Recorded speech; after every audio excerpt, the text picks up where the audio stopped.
আপনাদের 2 নম্বর সমস্যা হইল নিচের দিকে তাকায় থাকলে চোখ বুঝার জায়গা না। এমনকি নামাজের মধ্যে চোখ বুঝা কেউ নামাজ পড়লে নামাজ মাকরু হয়, গুনাহ হয়। চোখ বুঝা নামাজ পড়া যাবে না, চোখ খোলা রেখা নামাজ পড়া যাবে।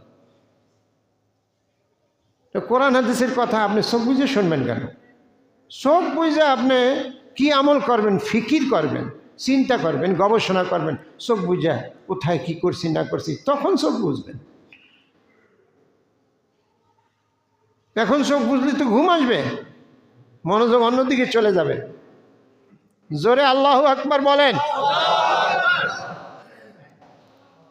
বলতেছিলাম আমাদের মরার কোনো টাইম জানা নাই না, কারো আছে? মরার যখন কোনো টাইম জানা নাই, আল্লাহ ওদিক দিয়ে কোরআনে বলতেছে মুসলমান না হইয়া মইরো না। একটা আর এক সাথে বিরোধ, কন্ট্রাডিকশন। টাইম জানি না, আবার কই যে মুসলমান না হইয়া।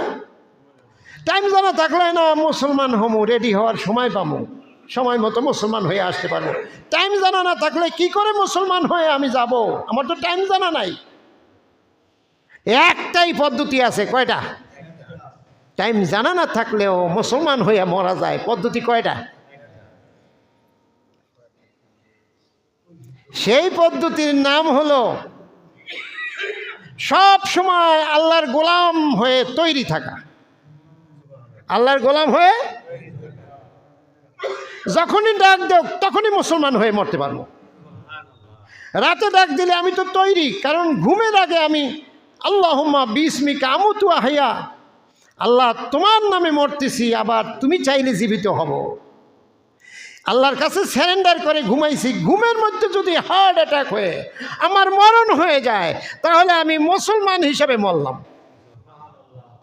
একটাই পদ্ধতি মুসলমান হিসাবে মরার, আর কোনো ওয়ে নাই, আর কোনো পথ নাই।